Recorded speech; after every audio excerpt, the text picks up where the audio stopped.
Well, thank you all for attending this afternoon session regarding animal feed operations. My name is John Sullivan with Maryland Department of the Environment.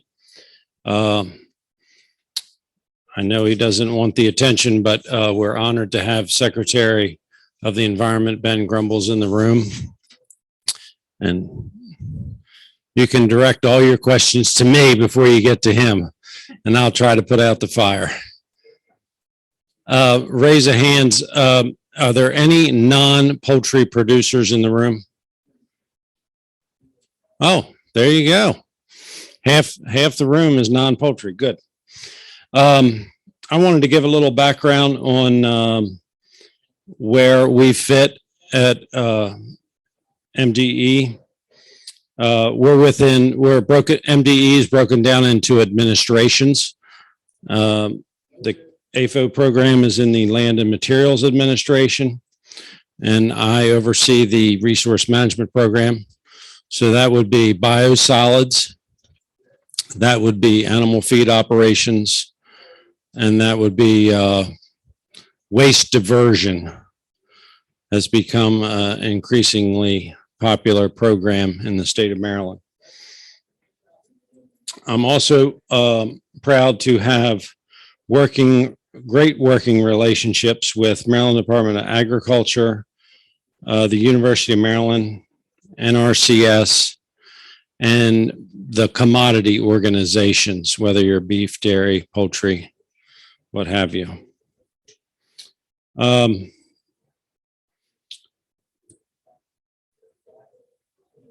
For the AFOs in the state, just for round numbers, we have approximately 500 AFOs in the state.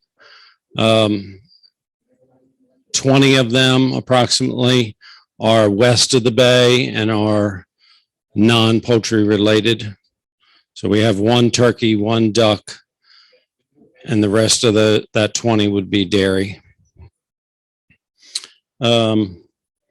The key factors in determining whether or not you're a CAFO is confined animals for 45 days in a calendar year. And then we break them down into size categories. And Mary Lou and I were just having a conversation about the fees, and they're based upon the size. So for the large operations, there's a one-time $2,000 fee, which includes your first annual fee, and then it's $1,200 a year thereafter. Now, let's say you're in the process of getting permitted. You used to have a permit, and you're in the process of getting a renewal. You're still covered by the 2019 permit. You're still covered by your initial permit, and that's why you have to pay the fee if you want to continue to be covered. So even if we haven't gotten around to registering you, you're still covered, and that fee ensures your coverage. Granted, you've filled out an NOI and you're working on your CNMP.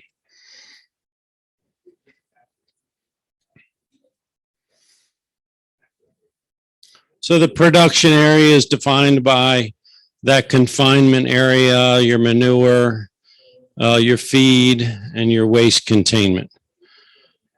So when we come out to do an inspection, we're looking at all that area.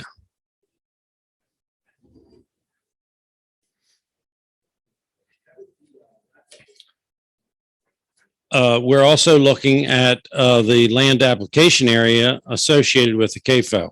So for example, I visited a dairy farm, and we're looking at that production area where the animals are housed, and your milking area and your waste storage structures. But we're also looking at the farm you lease a mile down the road where you apply manure. So when our inspectors come out, we could be looking at multiple sites wherever you apply manure from that operation. under the control of the operator that filled out the NOI.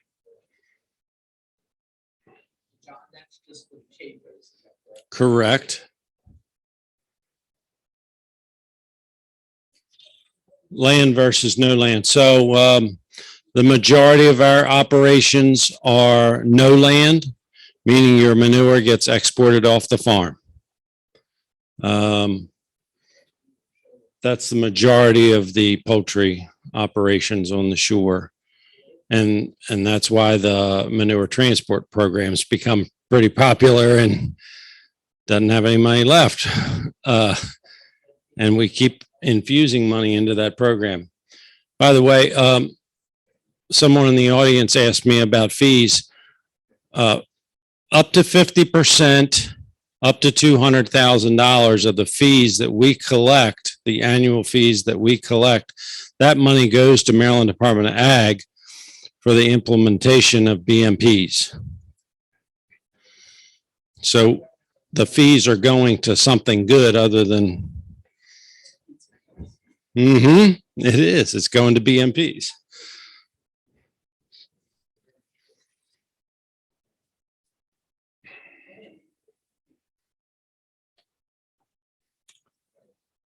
Agricultural stormwater. So a lot of farms have stormwater ponds. That's clean water. There's no pipe that you can point to with just waste coming out of the production area. It's all clean. So drainage ditches around the farm are usually directed into those ponds that get filtered and go back into our waterways. But if a nutrient management plan if we see any exceedance in what the nutrient management plan calls for, then we're regulating that exceedance in the nutrients. Waters of the state. I think most people are familiar with that.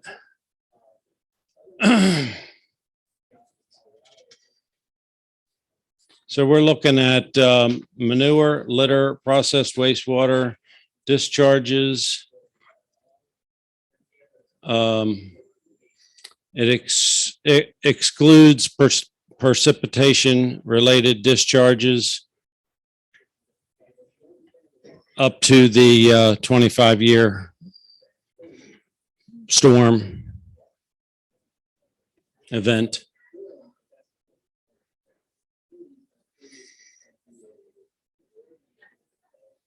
That's what I just mentioned there.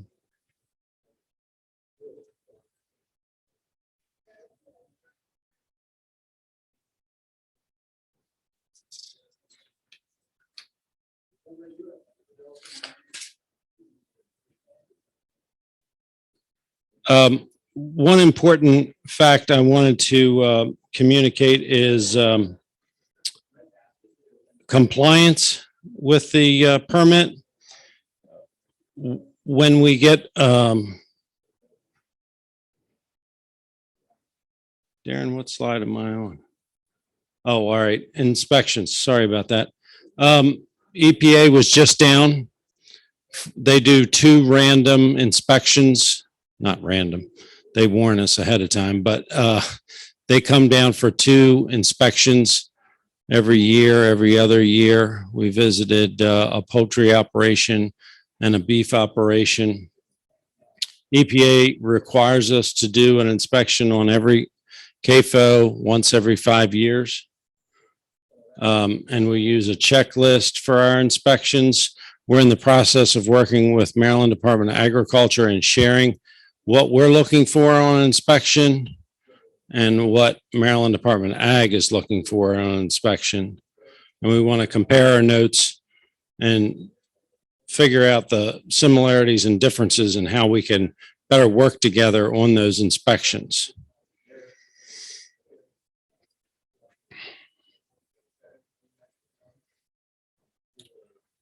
Why do we inspect? complaints, we get very few complaints on operations.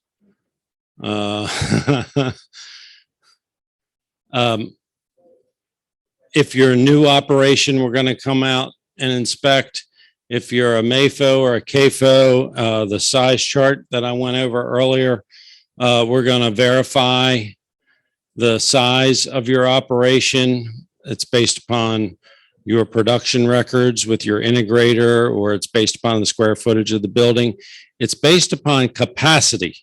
It's not, oh, I have a house that's a certain size, but I'm only producing half the amount. It's based upon the ability of the house, because those numbers change. If you withdraw, we have to come out and verify. All the manure's got to be removed. You can't withdraw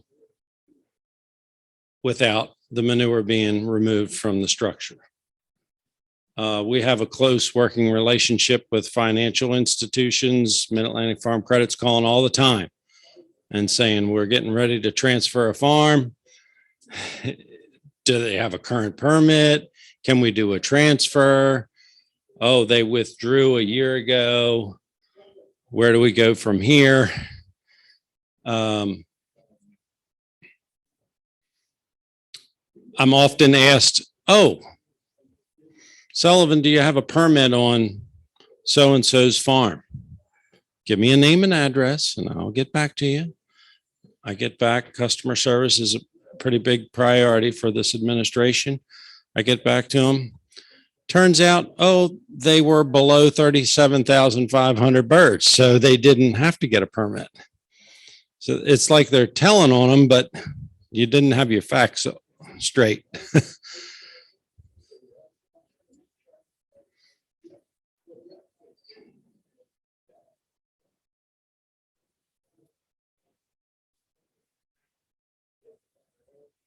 This is something I mentioned earlier. These are some of the records that we're looking for when we come out to do an inspection. And this is probably our biggest shortfall from an operator's perspective. Oh, I didn't know I needed to walk around my manure storage structure. Oh, I didn't know I needed to fix that leaking hydrant. We've seen that on numerous operations. This doesn't count for dry manure, does it? Because I'm looking at the third line over. It says not applicable for dry manure handling. Correct. For the depth marker. Oh, no, right. That's on a dairy.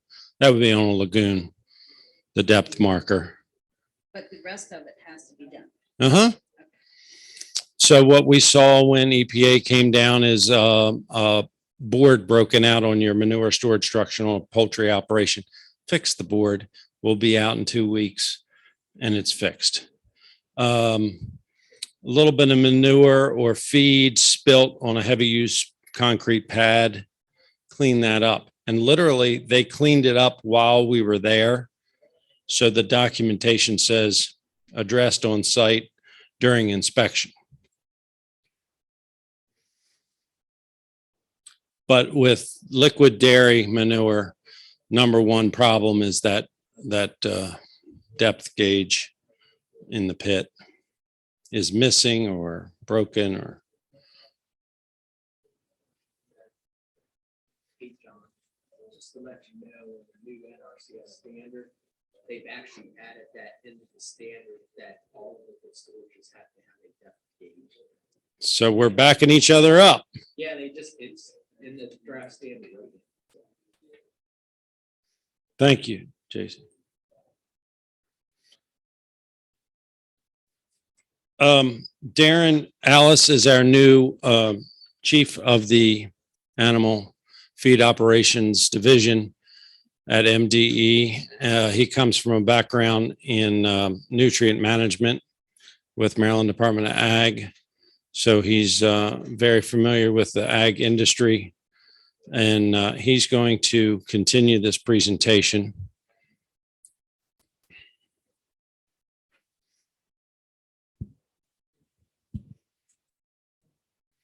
We have an open door policy. I'm a phone call away.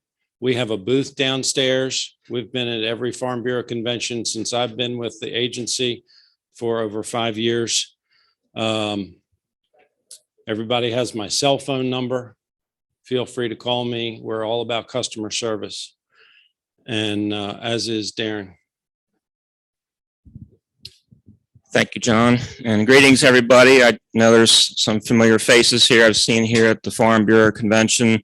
It's good to see, reconnect with some of the farm community here, but it's my pleasure to continue on with the presentation here. So again, as John said, communication, we work with the agencies here, try to, work through any kind of issues, any ideas, thoughts, and come to a collective working solution for a lot of different issues. We do want to make sure that, with issues and anything that are, realized on farm operations, we want to work with, folks, compliance assistance approach, have that kind of flexibility built in. But obviously there is an enforcement factor that's embedded in there if that is a need that we need to work on. So the general discharge permit, again, it regulates AFOs to discharge animal manure, poultry litter, processed wastewater, basically to waters of the state, but it has to be done within in accordance of permit conditions. And the permitting process that started with the general discharge permit that was put in effect back in 2009. And they're 5-year permits. So the first round was in 2009, followed by a second cycle of that 5-year permitting, which was under a 14 AFA at that time. And now we are currently under the 19 general discharge permit, which went into effect July 8th of last year. So again, how do you get started to begin the permit process? Again, with each permit, there is a notice of intent form that's developed solely for that current permit. So make sure folks that are applying for that permit that they have the correct version of that notice. But it's a 5-page notice that the operator would fill out, complete, send it in to MDE. The required plans basically are the Comprehensive Nutrient Management Plan, CNMP, and also the Nutrient Management Plan, NMP, combination of both that are developed by conservation planners through the NRCS offices, MDA planners, and also with help with extension advisors, also the technical service providers, TSPs, that are out there.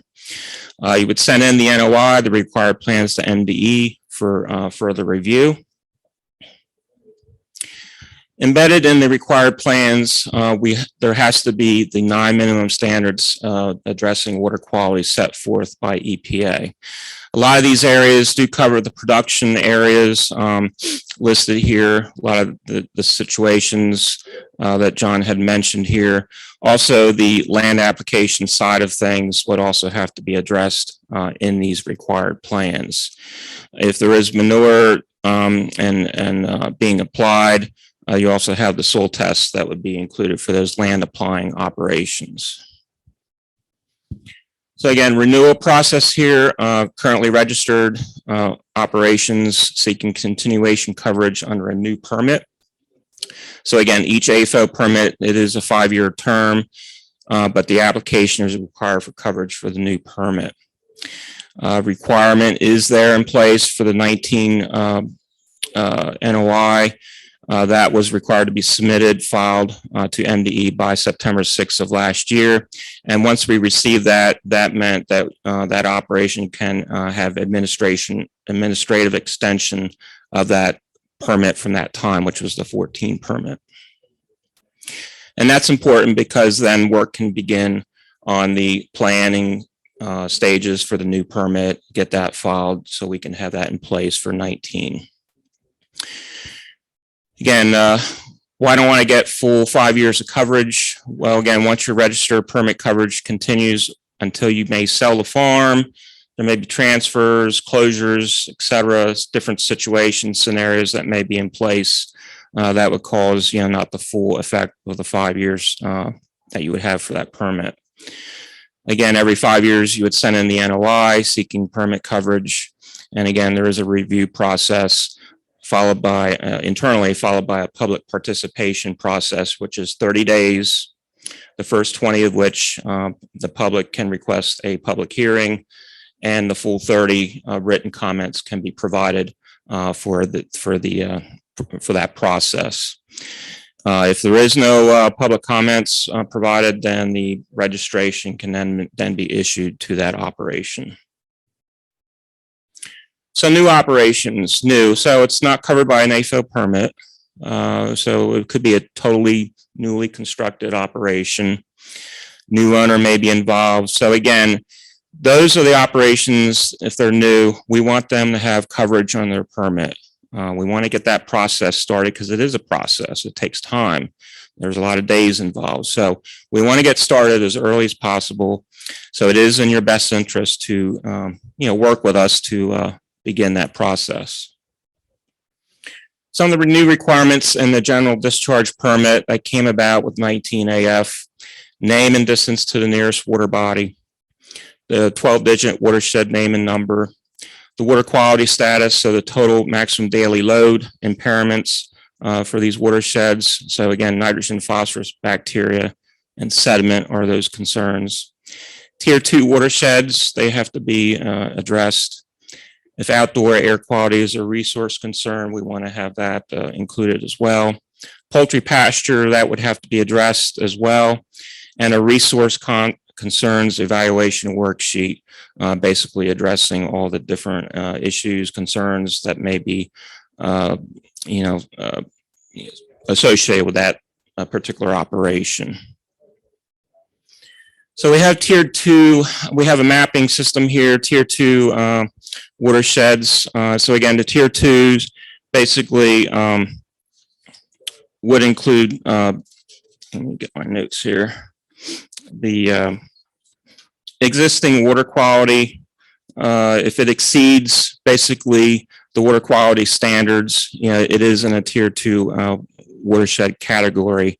It's based on water quality standards set forth by federal anti-degradation regulations, and all the states have to follow or put forth a process parameters in place that they would have to follow. So some examples, maybe water supply, recreation uses, aquatic life habitat, shellfishing, things of that nature that would be important to the citizens of Maryland, as well as the operations in place. So we want to make sure that we have some tools in place. This here, we have some overlays of some of the operations that would be embedded in the tier 2 stream catchments, just as an example here. So current general discharge permit covered status, John mentioned it earlier in summary form, but again, covered when we look at both permits, 14 and 19, we have coverage that would be overlaying for both those permits, 536 CAFOs, 22 MAFOs. And they do change annually. There's changes that go on with any operation, closures, transfers, size changes, etc. Currently, for our 19 permit, we have 83 AFOs registered. They went through the review process internally. They went through the public participation process, and registration was signed. And we currently have 9 on the web page in that process. The annual fees, again, John touched on that. They were part of the Senate Bill 546 that was passed October 1st, 2019. And basically at that point, MDE could no longer waive the annual fee penalties. So we would have to, in the next permit cycle, go through the process to collect those fees. And that did not happen until obviously we can get the 19 permit approved, which was July 8th, 2020. So there was some extension there. But again, the numbers here speak for themselves for the large, medium, and small CAFO size categories. And again, it's only CAFOs, not MAFOs, that are charged these fees. And again, as John mentioned, 350,000 square feet capacity, if that's exceeded, that there is a $2,000 one-time submission fee for those operations. So some numbers here as far as the first round of fees that were put in place here for 2020. 516 CAFOs for that year have received the fee notices, and 21 currently have not paid those fees. So again, we went through a process of notifying those folks. That number was whittled down to 21 currently. So, there is, like anything else, an enforcement procedure we have to follow. Currently, with the 2021 annual fees, we had 508 letters that went out. And currently we have 430 CAFO operators that have responded and paid their fees. So we're still working with the balance of those operators. So again, it is important to inform us if there is any changes, with operations, sizes, closures, transfers, because it is important for us to know that, especially, with one of the examples is the fees that are involved. So we want to make sure we have the most current, best information available to us before we send those annual fee notices out. So just one example to inform us when there's a change in your operation. There is some current issues that are abound within the industry, the public awareness out there, public interests that are also part of this, climate change, flood prone areas. So there's certain percentage of operations that were built years ago, decades ago, that may have some concerns now dealing with flood prone areas. So we have to really kind of look at that. On-site CAFO water quality monitoring. So there was a feasibility report that had to be completed by December 1st last week. That was sent to the Education, Health, and Environmental Affairs Committee. So there's that. Environmental justice and community sustainability. It's gaining greater attention on these combined issues. So again, for AFOs, some of these houses that are built close to these residences, we really have to kind of take a look at that. Is there some BMPs, some required practices that we can work with these facilities to help make some improvement? So some things that are looked at: ammonia and other air emissions, dust, feathers, other particulates, that would be concern for human health, as well as natural habitat concerns. So a lot of these issues, we do not have any answers. So there's a question mark with each of these bullet points. But, it is going to take a process here to have involvement with the agencies to come together, discussing these issues, what direction we want to take, and, come up with some kind of decision here of what we can work through to help these farm operations address these issues.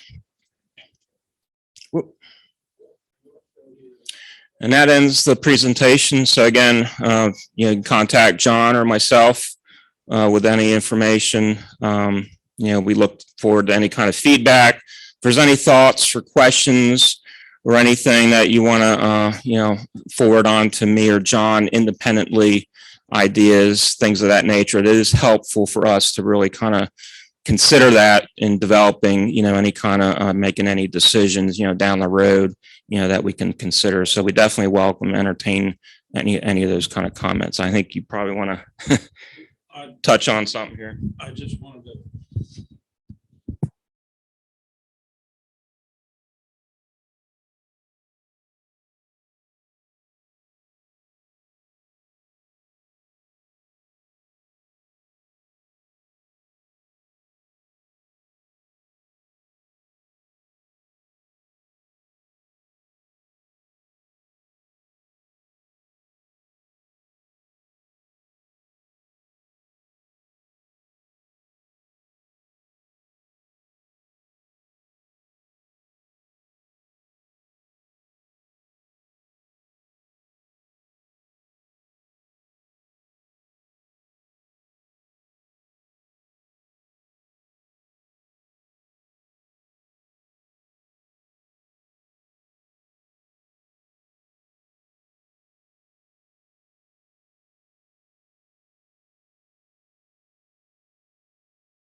the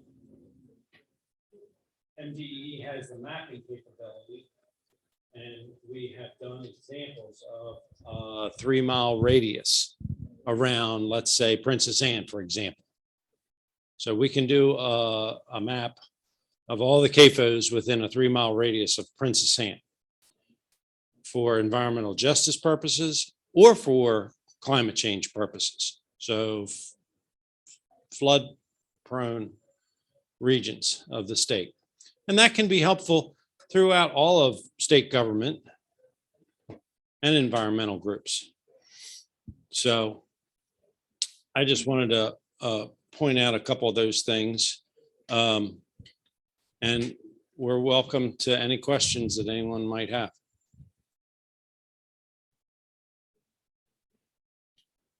We do plan on having a stakeholder work group meeting with the other agencies that work with agriculture, MDA, University of Maryland, and NRCS after the first of the year.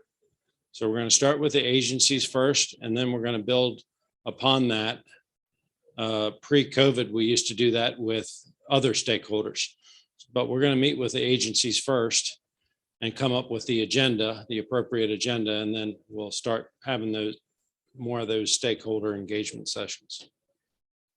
Any further questions, comments, concerns? We have a booth. Our business cards are down there. Take our cell phone numbers down. Open door. Yes, Mary Lou. No. Oh, was that the finger or a wave? No. Secretary Grumbles? Thank you all for being here. You are pretty shy. I have a question about the 21 that haven't paid their fees. Uh-huh. Who's enforcing that? Well, Like, I know you said enforcement. that's a great question. So first of all, the operator's first excuse will be, well, I never received it. So then we send it, and it's got this little green card attached that you have to acknowledge receipt and sign it. And then they still avoid the mail. Anything with MDE on it, Yeah. yeah. So we have a process. And when I mentioned PIA requests, we get asked that question. So there's a process to work through. And we work with the Office of the Attorney General, 30-day notice, then a 60-day notice with a $250 fine. And sometimes we get a reaction, and sometimes they'll pay the fine and comply. They are fine. Oh, yes. And I'm just asking, so I'm the secretary for Cecil County Farm Bureau, but I'm also the administrative assistant in Cecil Soil Conservation District. So I work with the farmers, and so I was just wondering if I'm ever asked. there's a process, and we document everything. And it makes it to our weekly report to the secretary's office and to the governor's office. And they're just as concerned as the farmers are. Farmers want good actors too, and aren't afraid to call. And I'll be glad to provide you with our standard operating procedure on the process, working through that. And we try to whittle it down. A lot of times they've dropped off the radar screen and sold the farm and didn't realize, oh, we had to fill out a withdrawal form. Yeah. Oh, I didn't realize I had to call MDE and get them to come out and look that the manure shed is empty. Where they went bankrupt and they said, good luck. And it goes up for sale, but somebody's got to clean it up because we don't need a storm and we don't need it entering the bay or Right. any. I mean, I don't think that our office has ever had an issue with No. that, but In case of transference of CAFO permit, do they still have to withdraw? No, Okay, no, you're not withdrawing if you transfer. Okay. But the timing is pretty critical, and communication with our office, as Darren said, is pretty critical. and they still need to fill up the new NOI. Yes, because it's it's a new operator. The new operator, New CNMP. It's new CNMP. So all has to be legal name, all has to be,